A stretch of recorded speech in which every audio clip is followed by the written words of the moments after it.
예, 오늘 우리에게 주신 하나님의 말씀을 봉독합니다. 요한복음 6장 60절에서 71절 말씀입니다. 요한복음 6장 60절에서 71절입니다. 제자 중 여럿이 듣고 말하되 이 말씀은 어렵도다. 누가 들을 수 있느냐 한데 예수께서 스스로 제자들이 이 말씀에 대하여 수군거리는 줄 아시고 이르시되 이 말이 너희에게 걸림이 되느냐? 그러면 너희는 인자가 이전에 있던 곳으로 올라가는 것을 본다면 어떻게 하겠느냐? 살리는 것은 영이니 육은 무익하니라. 내가 너희에게 이런 말은 영이요 생명이라. 그러나 너희 중에 믿지 아니하는 자들이 있느니라 하시니 이는 예수께서 믿지 아니하는 자들이 누구며 자기를 팔 자가 누구인지 처음부터 아심이라. 또 이르시되 그러므로 전에 너희에게 말하기를 내 아버지께서 오게 하여 주지 아니하시면 누구든지 내게 올 수 없다 하였노라 하시니라. 그때부터 그의 제자 중에서 많은 사람이 떠나가고 다시 그와 함께 다니지 아니하더라. 예수께서 12 제자에게 이르시되 너희도 가려느냐? 시몬 베드로가 대답하되 주여 영생의 말씀이 주께 있사오니 우리가 누구에게로 가오리까? 우리가 주는 하나님의 거룩하신 자이신 줄 믿고 알아삼나이다. 예수께서 대답하시되 내가 너희 12를 택하지 아니하였느냐? 그러나 너희 중에 한 사람은 마귀니라 하시니 이 말씀은 가룟 시몬의 아들 유다를 가리키심이라. 그는 12 중에 하나로 예수를 팔 자르라. 아멘. 예, 오늘은 주보에 기록되어 있는 것처럼 한국 교회가 예배 회복의 주일로 지키면서 오늘은 특별히 성령 강림 주일입니다. 성령 강림 주일이란 것은 우리가 교회 절기를 따지면 원래 맥주 감사 주일을 오늘 지켜야 되는데 우리 한국에는 맥주 감사 주일을 7월 첫 주일날 지키게 된 계기가 뭐냐 하니까 보리타작 다 끝나고 모내기 바쁜 거 다 끝나고 난 다음에 보리타작하고 밀타작하고 감자 캐고 그렇게 다 해가지고 11조를 교회 마당에 쌓아놓는 그런 일들을 통해서 아마 7월 첫 주일이 우리가 맥주 감사주일로 지켜왔던 것 같습니다. 오늘 우리는 성령 강림 주일을 맞이하면서 우리 속에 성령께서 오셔서 하나님의 말씀을 깨닫게 하시고 우리가 날마다 주일마다 사실은 성령 강림 주일이 되어야 돼요. 성령께서 우리를 주관하시고 다스려 가시도록 해야 됩니다. 오늘 제가 이 말씀을 드리는 것은 영생의 말씀을 붙들고 살아야 되는데 영생의 말씀을 깨닫지 못하는 자가 어떤 결과를 가져왔는가 하는 것을 성경을 통해서 우리가 배워보려고 합니다.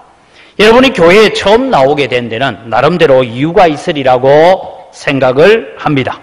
저는 태어나서부터 어릴 때부터 엄마 품에 안겨서 교회를 다녔으니까 교회를 왜 나갔느냐 하면 이미 나서 보니까 어디가 있었어요? 교회가 있었다. 그럴 수가 있습니다. 그런데 여러분 어른이 돼서 연세가 들어서 교회를 나오시게 된 분들은 자신에서 나왔던 다른 사람의 손에 이끌려 나왔던 간에 일단 교회로 오시는 데는 나름대로 이유를 가지고 있습니다. 사실 교회에 나오셨다. 그것은 무엇인가 내 자신은 부족하다라는 것을 인정했기 때문에 교회로 오는 것입니다. 나는 내 자신의 인생을 잘 모른다는 것입니다. 그러나 여러분 나는 내 인생에 대해서 내가 책임질 수 있다라고 믿는 사람은 교회로 나와서 예수님을 믿기가 쉽지 않습니다. 사실 우리는 나이만 먹었을 뿐이지 내 인생의 미래를 우리는 책임질 수 없는 사람들입니다. 내일 무슨 일이 일어날지도 잘 모릅니다. 그래서 우리는 하나님의 말씀으로 가르침을 받아야 되고 하나님의 말씀에 인도함을 받아야 되는 것입니다. 우리는 교회에 오면서 교회 생활을 통해서 우리는 뭔가 유익한 것을 얻기를 원하는 마음들을 가지고 있습니다. 그것이 나는 교회에 가서 예배만 드리고 나면 마음이 평안하다든지 또 때로는 하나님 앞에 나와서 내가 헌신하고 충성하여서 하나님으로부터 복을 받아서 물질적인 풍요의 복을 받았다든지 아니면 지금 내가 겪고 있는 고난의 문제를 어떻게 하든 이겨내기 위한 힘을 얻기 위해서 나왔든지 어떤 이유들을 가지고 우리가 교회로 옵니다. 우리는 하나님의 말씀을 배움으로 말미암아서 좀 더 나은 삶이 우리에게 보장되기를 원하는 것입니다. 지금 나에게 닥친 고난을 어떻게 극복하고 좀 더 나은 삶을 이끌어갈 수 있을까 하는 이런 문제들이 우리에게 있는 문제일 수 있습니다. 지금 예수님을 찾아온 사람들을 우리가 살펴봅니다. 그들은 어제 저녁 때에 보리떡 5개와 물고기 2마리로 5,000명이 넘는 실제 인구는 2만 명이 넘었다라고 생각되어지는데 이 사람들이 다 배불리 먹고 12바구니에 남도록 되는 그런 기적을 보았습니다. 그들은 예수님을 찾아서 몰려왔습니다. 예수님으로부터 인생을 사는 지혜를 얻고 그의 인격을 본받아야 되겠다, 그런 마음으로 예수님을 찾아온 것은 결코 아닙니다. 이 세상을 보는 안목을 얻기 위해서 예수님 앞에 몰려왔습니까? 아닙니다. 이 사람들은 오직 육신의 떡을 먹음으로 말미암아 먹는 문제를 해결해 주기만 한다면, 여러분, 우리나라도 예전에는 보릿고개 시절이 있었지 않습니까? 먹는 문제만 해결되어진다면 우리는 기꺼이 당신을 우리의 왕으로 추대하겠습니다, 그런 마음을 가지고 왔습니다. 그리고 이들은 예수님께서 나면서 소경된 자를 고치고 38년 된 병자를 베데스다 목가에서 말씀 한마디로 고치는 그런 능력을 그들은 바라봤습니다. 그리고 초자연적인 능력으로 2만 명이 넘는 사람들을 먹이시는 이런 일들을 바라보면서 당신의 그 능력을 사용하여서 지금 우리를 로마의 억압으로부터 우리를 구원해 주시기만 한다면 우리는 당신을 능히 우리의 왕으로, 기꺼이 우리의 왕으로 추대하겠습니다. 이런 정치적인 문제를 해결할 목적으로 예수님을 찾아왔습니다. 예수님은 이들이 언제 가버나움까지 오셨습니까? 라고 질문을 했을 때 뭐라고 대답하셨습니까? 별로 반가워하지 않았어요. 그렇게 열심히 찾아왔는데 너희들이 떡을 먹고 배부른 까닭이요, 썩는 양식을 위해서 일하지 말고 영생하도록 있는 양식을 위해서 일하라, 그렇게 말씀하셨습니다. 그리고 영생하도록 있는 양식이 무엇이냐는 논쟁을 여러분 계속 해오고 있습니다. 그 해오는 가운데서 여러분 예수님께서 영생하도록 있는 양식에 관해서 말씀하시는데, 오늘 우리가 조금 앞에 있는 53절부터 한 절씩 읽으면서 잠시 살펴보려고 하는데, 여러분의 마음을 지금 우리는 이 53절부터 이건 성찬식 할 때 떡 떼고 포도주 나누는구나, 우리는 다 알아요. 아는데 여러분이 지금 어디에 가 있다 하면 2000년 전에 베세다 들판에서 보리떡을 먹고 생선을 먹고 그러고 난 다음에 그 다음 날 찾아간 사람들, 그런 마음으로 이 성경을 읽어보면 도무지 이해가 안 되는 황당한 이야기를 주님께서 하고 있습니다. 자, 53절을 보시죠. 예수께서 이르시되 내가 진실로 진실로 너희에게 이르노니 인자의 살을 먹지 아니하고 인자의 피를 마시지 아니하면 너희 속에 생명이 없느니라. 여러분, 우리는 지금 와서 예수님이 십자가에 죽으신 것이 나를 위해 죽으신 것이고 예수님이 흘리신 피가 나를 위해서 흘리신 것이고, 그래서 나는 그 떡에 참여하고 그 피에 참여한다, 이런 걸 알고 있으니까 그렇지. 여러분, 갑자기 멀쩡한 사람이 제가 여러분 보고 하는 말이 내 피를 먹고 내 살 안 뜯어 먹으면 너가 못 산다, 이러면 믿겨지겠어요? 안 믿겨지겠어요? 이게 황당한 얘기입니다. 54절을 보세요. 내 살을 먹고 내 피를 마시는 자는 영생을 가졌고 마지막 날에 내가 그를 다시 살리리니 내 살은 참된 양식이요 내 피는 참된 음료로다. 이런 말을 하니까 이게 뭐 미친 사람 얘기예요.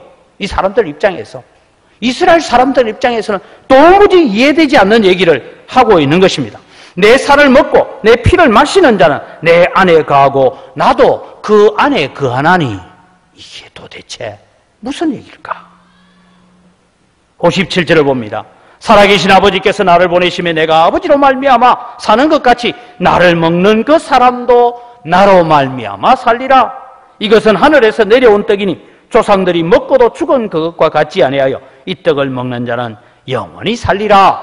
이런 이야기를 하니까 여러분, 오늘 예배에 참여하신 여러분들 영원히 살 것입니다 하면 여러분 생각할 때 영원히 살긴 살죠. 언제? 육신이 죽고 난 다음에 영원히 살죠. 여러분은 믿음으로 다 이해하지만 이스라엘 사람들은 지금 이 얘기를 듣고 있는 사람은 뭐 우리 아버지도 어제 죽었고 우리 할아버지도 죽고 다 죽는데 뭘 영원히 산단 말이냐, 내가 저 사람 살을 뜯어먹고 피를 마시면 영원히 산다고, 도무지 이해가 되지 않는 이야기를 하고 있는 것입니다. 예수님과 이런 많은 대화를 하고 난 다음에 이상한 일이 일어나기 시작합니다. 예수님과 생명의 떡에 대해서 대화를 나누었던 사람들이 다 물러갔다라는 심각한 문제가 발생합니다. 66절을 보면 이런 말씀이 나옵니다. 그때부터 그의 제자 중 많은 사람이 떠나가고 다시 그와 함께 다니지 아니하더라. 단순히 떡 먹은 사람이 떠나간 것이 아니고 예수님의 제자들 중에서 떠나갔다 이 말입니다. 그럼 예수님의 제자들은 우리가 생각할 때는 12제자만 생각하고 있습니다. 그러나 지금까지 예수님의 가르침을 받고 예수님이 가는 길을 따라 걸으며 많은 시간을 함께 했던 사람들을 두고 제자들이다 말하는데, 누가복음 10장 1절을 읽어보면 이런 말씀이 나옵니다. 그 후에 주께서 따로 70인을 세우사 친히 가시려는 각 동네와 각 지역으로 둘씩 앞서 보내시며 했어요. 예수님이 처음 누가복음 9장에 보면 12제자를 둘씩 짝을 지어서 한번 보내고, 그리고 한 1년쯤 지나서 다시 70인의 제자들을 둘씩 짝을 지어서 보냈습니다. 이들을 두고 우리가 흔히 70인의 전도대다라고 말하고 있습니다. 이들도 함께 예수님의 제자들 그룹에 있는 사람입니다. 이들이 어떤 경험을 했습니까? 누가복음 10장 17절을 보면 70인이 기뻐하며 돌아와 이르되 주여, 주의 이름이면 귀신들도 우리에게 항복하더이다. 그러니까 여러분 무엇을 경험했습니까? 예수님의 이름을 가지고 둘씩 짝을 지어서 나가서 전도를 했는데 어떤 일이 일어났냐 하면 귀신들이 쫓겨나고 병자가 낫고 죽은 자가 살아나는 그런 예수님이 함께 하기만 하면 능력도 보았고 체험도 했던 제자들입니다. 그런데 이 많은 제자들 중에서 예수님을 떠나갔대요. 왜? 오늘 여러분 60절 말씀을 보면 제자 중 여럿이 듣고 말하되 이 말씀은 어렵도다. 누가 들을 수 있느냐 하면서 떠나갔더라라고 말합니다. 첫 번째로 여러분 오늘 우리는 이 본문을 고민하면서 읽어봐야 됩니다. 왜 많은 제자들은 물러갔습니까? 하는 질문입니다. 제자들 가운데 많은 사람이 물러가 버린 이유는 기적을 보지 못해서가 아니고 능력을 체험하지 못해서가 아니고 은혜를 받지 못해서가 아닙니다. 말씀 때문에 물러갔다는 거예요. 말씀 때문에. 다른 것은 아무 문제가 없었습니다. 모인 사람들도 좋고요. 경험도 좋고 체험도 좋았습니다. 예수님도 싫지는 않습니다. 그런데 예수님의 말씀을 들으면 들을수록 뭔가 우리가 생각했던 것, 우리가 기대했던 것하고 점점 다른 얘기를 하고 있더라라는 것입니다. 그래서 여러분, 왜 많은 제자들이 물러갔습니까? 여기에 우리가 첫 번째 답을 하나 한다면 나의 기준으로 예수님을 보지 말아야 한다라는 것입니다. 많은 사람들은 자기들이 기대하고 온 것하고 다르면 화를 냅니다. 예를 들어서 여러분, 어디 장미축제가 유명하다더라. 그래서 조금 멀리까지 가봤어요. 갔더니만은 우리 집에 있는 장미보다 못해. 그래서 뭐라고 하면 화가 나죠. 이런 것도 축제한다고 하느냐? 이것도 입장료를 10,000원씩이나 받나? 막 이러고 좀 화가 납니다. 왜? 우리가 기대한 거하고 다르기 때문에. 많은 제자들이 이런 모습을 가지고 있습니다. 우리는 예수님이 말씀하는 그런 영적인 것, 영원한 생명, 그런 거에 지금 관심이 없습니다. 우리는 우리의 나라가 언제 회복될 것인지 여기에 관심이 있습니다. 당장 먹고 사는 문제가 해결되는데 여기에 관심이 있는데 예수님 무슨 엉뚱한 소리만 하고 있습니까? 라는 이야기입니다. 그들의 관심은 항상 눈앞에 있는 문제만이 관심이었습니다. 이스라엘이 로마의 식민지로부터 언제 해방되어서 다윗 왕국을 다시 세울 것인가? 다윗의 후손으로 오는 메시아가 온다면 그런 왕국을 세운다고 했는데 언제 그것이 이루어질 것인가? 거기에 대한 관심을 가졌습니다. 그런데 예수님은 거기에 대해서는 한마디도 언급조차 하지 않고 아주 제한적이고 좁은 의미에서 영원한 생명, 영원한 천국에 대한 이야기만 던져주고 있습니다. 예수님의 관심은 오직 하나님의 뜻이 천국에서 이루어진 것처럼 그것이 너희들을 통해서 이 땅에 이루어져야 된다라고 말합니다. 그 하나님의 계획이 이루어지기 위해서는 내가 죽어야 한다, 그 얘기를 하는 거예요. 내가 죽어서 너희들을 위해서 살을 찢고 피를 흘려야 된다. 아니, 왕으로 모시려고 왔는데 갑자기 자기가 죽어야 한다니까 무슨 날벼락입니까? 그럼 우리가 무엇 때문에 여기까지 왔다는 말인가 하는 그런 의문을 가지게 됩니다. 많은 예수님의 12제자들 중에도 관심은 이스라엘 나라 회복에 있어서 관심을 가졌습니다. 예수님께서 내가 예루살렘에 올라가서 관원들에게 잡힌 바 되고 이방인의 손에 넘겨져 죽으리라. 그러나 걱정하지 마라. 내가 3일 만에 다시 살아나리라. 도무지 이해하지 못했습니다. 그런데 예수님께서 죽었다가 부활하셨어요. 그 부활하신 주님을 제자들이 만났습니다. 그러니까 제자들이 기대가 부풀었어요. 이제야 됐다. 그래서 사도행전 1장 6절을 보면 이런 말을 합니다. 그들이 모였을 때에 예수께 여쭈어 이르되 주께서 이스라엘 나라를 회복하심이 이때니까, 이런 질문을 합니다. 여러분, 예수님의 제자들의 관심도 오직 이스라엘 나라 회복이었습니다. 로마로부터 해방된 다윗 왕의 시대처럼 나라가 만들어지기를 기대하는 것이 있었습니다. 그런데 예수님은 이 기대에 대해서 전혀 말씀하시지 않습니다. 그러니 우리가 기대했던 예수님, 우리가 기대했던 메시아가 아니기 때문에 떠나갔다라는 것입니다. 귀신도 쫓아내보고 죽은 사람도 살려보고 안전뱅이도 일으켜보고 눈먼 자의 눈을 뜨게 하는 능력도 행해봤지만 주님은 내가 기대하는 주님이 아니었습니다. 오늘날도 마찬가지입니다. 여러분이 교회 와서 목사의 설교를 들을 때도 이런 마음을 가질 때가 있습니다. 아니, 목사님, 오늘 우리에게 필요한 가르침도 많고 내가 당장 예배 마치고 가면 해결해야 될 문제가 산더미가 같은데 목사님 무슨 설교 시간에 그 만날 영적으로 바로 써야 한다 하고 영적으로 바로 세워져야 된다 하고 우리가 복 받는 얘기는 언제 할 겁니까? 이런 마음을 가질 수가 있다라는 것입니다. 지금 우리가 할 일이 없어서 와서 목사님 그런 영적 얘기만 들으러 온 줄 압니까? 그런 의미입니다. 아마 예수님께서 사람들에게 처세술을 가르치고 경영학을 가르치고 리더십을 가르치고 지금 코로나 바이러스 이후로 세상은 이렇게 바뀔 것이니까 여러분은 투자를 이렇게 해야 됩니다. 이런 거 가르쳐서 구름대같이 사람들이 모여왔을 것입니다. 그러나 예수님은 지금 하나님의 뜻이 이 땅에 이루어져야 되는데 그 일을 위해서 내가 죽어야 되고 그 죽음을 통해서 이루어질 것이라고 자기를 왕으로 추대하러 온 사람들에게 그 말씀을 하니까 이 떡을 먹었던 수많은 사람들, 하물며 70인의 제자 중 몇 사람들도 예수님을 버리고 떠나갔다라는 것입니다.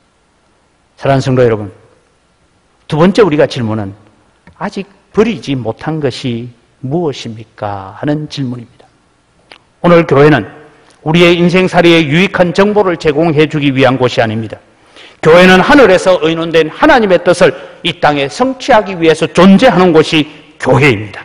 하나님의 뜻이 무엇입니까? 하나님의 뜻은 여러분이 세상에서 복을 받아 부귀영화 누리고 자손만대로 복받고 사는 것도 하나님의 뜻 가운데 하나이기는 하겠지만 거기에 성경은 관심을 가지지 않습니다. 성경은 오직 너희의 영혼이 건강하기를 원한다. 너희의 영혼이 구원받기를 원한다. 구원받은 너희 영혼들을 통하여서 너희 자녀들의 영혼이 구원받기 원하고 너희 이웃들의 영혼이 구원받기 원하고 구원받은 영혼을 가진 은광교회를 통하여 세계 열방이 구원받기를 원한다. 이것이 하나님의 뜻인 것입니다. 그래서 여러분, 예수 그리스도의 십자가의 죽음과 부활로 우리는 영원한 생명을 얻은 것입니다. 이런 주장은 여러분 불신자가 접근하기에는 너무나 어려운 문제입니다. 교회에 나와서 어려움도 해결되고 직장 문제도 자녀 문제도 사업도 아픈 육신도 고침받고 그렇게 되면 다 교회로 나올 것입니다. 물론 처음에는 그렇게 교회 나오신 분들이 들어 있습니다. 왜냐하면 전도할 때 꼭 이래 전도하거든요. 어떤 집이 너무 하는 일마다 안 돼. 교회 나와 기도 좀 해봐라. 그럼 잘 될 기다. 교회 나오면 복 받을 기다. 어떤 집에는 자녀를 낳는데 손이 귀한 집안인데 낳으니까 딸 만나네. 야, 교회 나와 기도해봐라. 아들 낳는다. 또 나와서 기도했더니 아들 낳았어요. 딸 낳았어요. 딸 낳은 집도 있고 아들 낳은 집도 있어요 또. 예. 그래서 여러분 교회 나온 거예요. 처음에는 여러분 내 자신의 부족함과 연약함의 어떤 문제를 해결하기 위해서 교회에 나왔는데 지금 주님께서 사역의 막바지에 이르러 가면서 하시는 말씀은 너희들은 그것만을 위해서 살아서는 안 된다라고 말씀하고 계시는 것입니다. 영원한 생명에 대해서 십자가를 지라고 말씀하고 세상을 내려놓고 나를 따르라고 말씀하는 그 이야기들이 여러분 초신자들에게는 무슨 소리인지 이해하기 힘들 것입니다. 우리의 관심사 중에 중요한 것은 언급도 하지 않으셨습니다.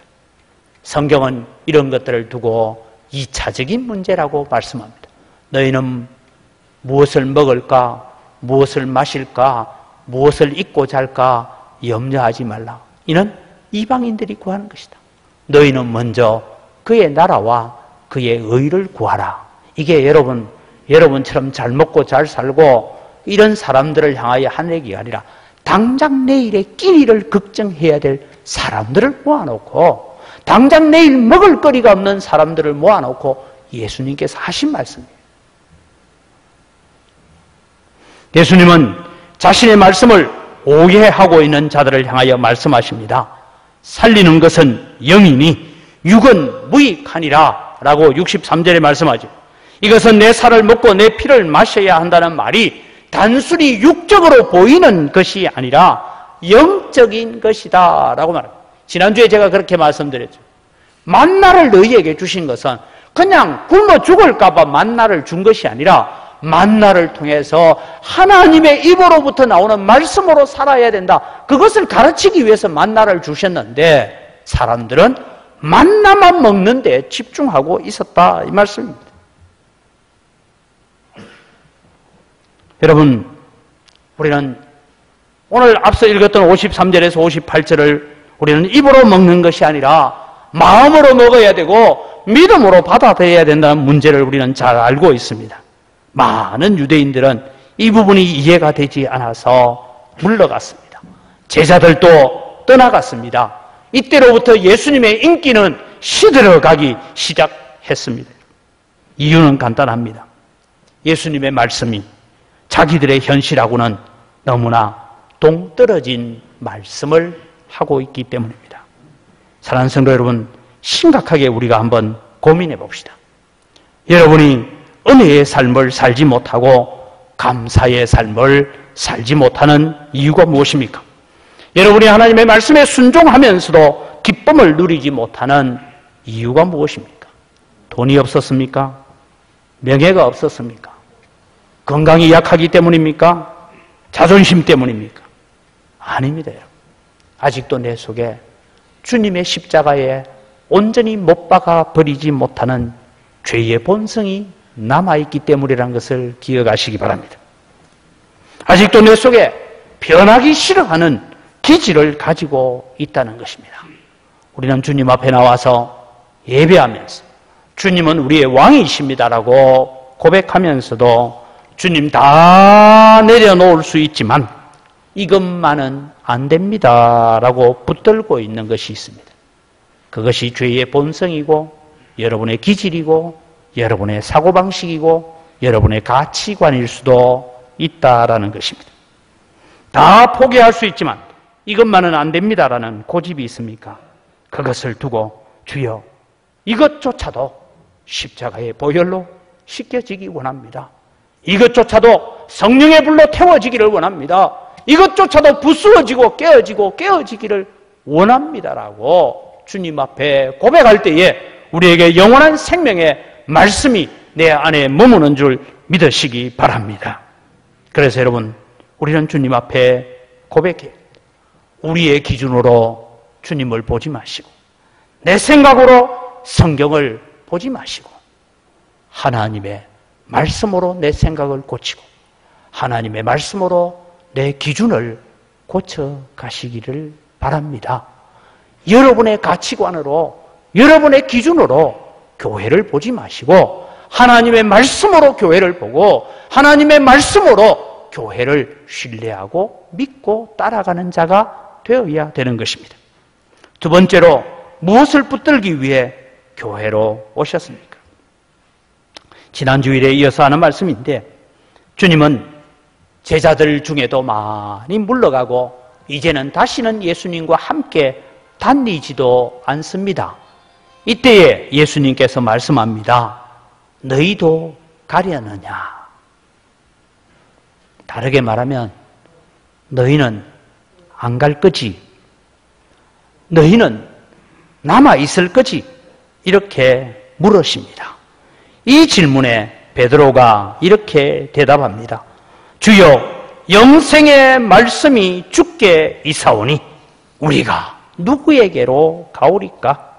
오늘 여러분, 우리가 늘 고백해야 되는 말씀이 이것입니다.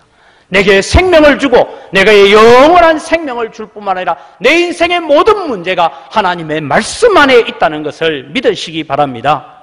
베드로는 영생의 말씀이 주님께 있다고 고백했습니다. 베드로는 예전에도 많은 설교를 들었습니다. 랍비들이, 그는 안식일마다 회당에 가면 수많은 바리새인들과 율법사들과 랍비들이 가르치는 가르침을 들었습니다. 그러나 그 말씀이 자기의 삶을 살아가는데 약간의 유익은 줄 수 있고 마음에 좀 평안은 줄 수 있었지만 그의 인생을 변화시키지는 못했고 그의 삶을 바꾸어 놓지는 못했습니다. 그런데 이 베드로가 어느 날 예수님을 만났습니다. 누가복음 5장에 보면 예수님께서 이른 아침에 찾아오십니다.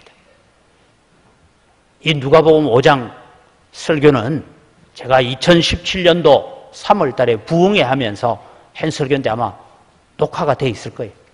자세히 들으시기 바랍니다. 예수님께서 시몬에게 내 배를 좀 빌리자. 그리고는 육지에서 좀 뜨기를 명하시고 말씀을 전하십니다. 언덕에 앉아있는 수천 명의 사람을 향하여 설교를 하십니다. 베드로는 처음에 예수님의 발 뒤에 앉아서 설교하는 예수님의 설교를 듣는데 그 말씀이 다른 사람을 향한 설교가 아니라 자기를 향한 설교로 들려지기 시작했어요. 어느 날 갑자기 어느 순간에 예수님께서 시몬아, 깊은 데로 가서 그물을 내려라. 그러면 고기를 잡을 것이다. 여러분, 제가 베드로 같았으면 이랬습니다. 선생님은 전공이 목수고 나는 전공이 어부인데 해가 중천에 뜨고 난 뒤에 깊은 곳에 가서 그물 내리면 고기 안 잡힙니다. 이랬을 거예요. 그런데 베드로가 그 설교를 들으면서 마음에 감동이 있었기 때문에 주여, 우리가 밤이 새도록 수고하였지만 얻은 것이 없지만 내가 말씀에 의지하여, 이 말씀은 깊은 데 가서 그물 내리라 그 말씀이 아니에요. 이미 주님께서 전하시는 말씀을 통하여 은혜를 받고 나니까 말씀을 의지하여 내가 그물을 내리리다 하고 그물을 내렸더니 그물이 찢어지도록 많이 잡혀서 2배의 채움에 배가 물에 잠길 정도로 잡았단 말이에요. 그때 뱃전에 고기가 펄쩍펄쩍 뛰고 있는 그 가운데서 이 베드로가 주여, 나를 떠나소서, 나는 죄인이로소이다라고 주님 앞에 엎드렸습니다. 그 고백을 가지고 있는 거예요. 그 고백 때문에 배도 잡은 고기도 다 뿌려두고 사람 낚는 어부가 되기 위해서 예수님을 따라 나섰던 베드로입니다. 비록 연약하여 그는 주님을 모른다고 부인한 적도 있지만 그는 주님의 말씀이 기억나서 밖에 나가서 심히 통곡했던 어린아이의 심령을 가지고 있었습니다. 베드로는 주님을 만나고 그 심령이 어린아이의 심령이 되었습니다. 주님의 영광 앞에, 하나님의 능력 앞에 무릎 꿇는 사람이 되었던 것입니다. 사랑하는 성도 여러분, 오늘 무엇을 붙들기 위해서 교회로 오셨습니까? 하나님 앞에 무릎 꿇을 수 있는 자가 되시기를 바랍니다. 여러분이 은혜를 받고 살려면 자기의 죄에 대해서 솔직하게 통곡할 수 있어야 되고, 체면도 위신도 자존심도 다 내려놓고 생명을 걸고 하나님의 말씀 앞에, 십자가 앞에 엎드리는 여러분 되시기를 주님의 이름으로 축복합니다. 이것이 베드로의 본질을 바꾸어 나왔습니다. 마지막으로 여러분, 우리는 왜 교회에 계속 머물러 있어야 됩니까? 주님께서 바로 교회를 통하여서 이 생명에 관한 말씀을 전해주기 때문입니다. 교회는 다른 것 이야기하는 곳이 아닙니다. 교회는 생명의 말씀을 외치는 곳입니다. 교회에서만 생명의 말씀을 들을 수 있기 때문입니다. 교회는 이 생명의 말씀으로 인하여 사람을 변화시키는 곳입니다. 여러분, 우리가 교회에 오셔서 내가 좀 어른처럼 폼 잡고 체면 유지하고 자존심 세우고 거드름 피우고 그렇게 있을 곳이 아닙니다. 우리 모두는 목사나 장로나 할 것 없이 주님 앞에 어린 아이가 되는 곳이 교회가 되어야 되는 줄 믿으시기 바랍니다. 버림받은 죄인들이 회개하고 하나님의 영광의 아들로 변화되는 곳입니다. 교회는 회개와 재용서가 이루어지는 곳입니다.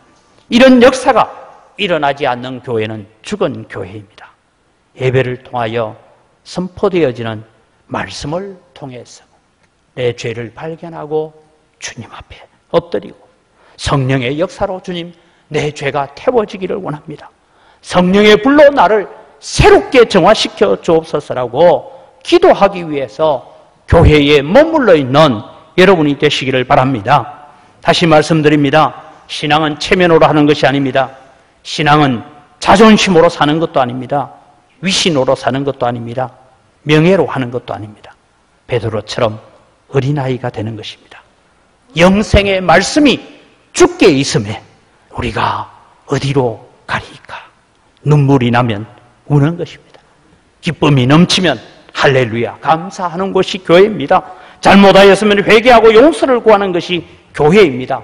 주님은 우리가 있는 모습 그대로 나아오기를 기뻐하시는 줄 믿으시기 바랍니다. 사랑하는 성도 여러분, 여러분이 교회에 다니는 목적이 무엇인지를 점검합시다. 그냥 교회에 와서 성도들과 유익한 교제를 나누고 그러기 위해서 교회를 다닙니까? 이 세상에서 살아갈 지혜를 얻으려고 교회를 다닙니까? 그렇다면 오래 있지 않아 다 실망하고 떠날 것입니다. 나는 교회 가서 장로가 되어야 되고 집사가 되어야 되고 권사가 되기 위해서 교회를 다닙니까? 그러면 언젠가는 떠나갈 것입니다. 예수님은 그것은 다 2차적이고 부수적인 것이라고 말씀합니다. 오늘 우리는 고백해야 됩니다. 내가 교회에 머물러 있는 이유는 영생의 말씀이 주께만 있기 때문입니다. 나는 영생의 말씀 때문에 교회를 떠나지 않겠습니다. 나는 영생의 말씀을 듣고 변하여 새 사람 되기를 원합니다라는 이런 고백을 가지는 여러분이 되시기를 바랍니다. 주여 나를 변화시켜 주옵소서. 이것이 우리가 붙들어야 될 제목입니다. 히브리서 4장 11절에서 13절을 보십시오. 그러므로 우리가 저 안식에 들어가기를 힘쓸지니 이는 누구든지 저 순종하지 아니하는 본에 빠지지 않게 하려 함이라. 광야에서 40년 동안 그 불순종한 자들을 비교하고 있습니다. 하나님의 말씀은 살아있고 활력이 있어 좌우에 날선 어떤 검보다도 예리하여 홍과 영과 및 관절과 골수를 찔러 쪼개기까지 하며 또 마음의 생각과 뜻을 판단하나니 지으신 것이 하나도 그 앞에 나타나지 않음이었고 우리의 결산을 받으실 이에 눈앞에 만물이 벌거벗은 것 같이 드러나느니라. 오늘 성령 강림 주일입니다.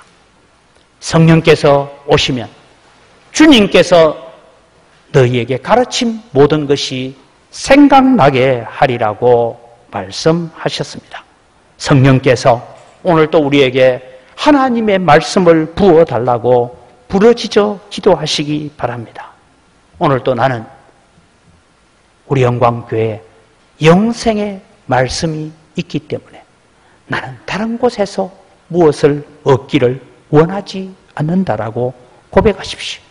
그렇지 않다면 우리는 많은 떠나가는 제자들이 되든지 혹은 남아있어도 가룟 유다처럼 될 수도 있다는 것입니다. 살아계신 하나님의 말씀으로 오늘도 날마다 내가 고쳐지고 치유되어지고 회복되어지고, 그래서 나는 영생의 말씀을 붙드는 일에 생명을 걸고 살아가야 되겠다고 고백하는 여러분이 되시기를 주님의 이름으로 축복합니다. 기도하겠습니다. 하나님 아버지, 주님을 찾아서 배를 타고 걸어서 찾아온 자들을 향하여 주님은 별로 반기지도 않으시면서 썩는 양식을 위해서 일하지 말고 영생하도록 있는 양식을 위해서 일하라고 했습니다. 오늘도 베드로의 고백이 우리의 고백이 되기를 원합니다. 주여, 생명의 말씀, 영생의 말씀이 주께 있사오매 우리가 어디로 가리이까? 우리가 주일날 예배하러 나올 때마다 영생의 양식을 먹고 생명의 양식을 먹어야 된다는 갈망을 가지고 주님 앞에 나아오는 저희들 되게 하여 주시옵소서. 성령께서 날마다 우리 가운데 생명의 말씀을 선포해 줄 때에 그 말씀 때문에 살아가는 믿음의 놀라운 역사들 가져오게 하여 주시옵소서. 감사합니다. 예수님 이름으로 기도드립니다. 아멘.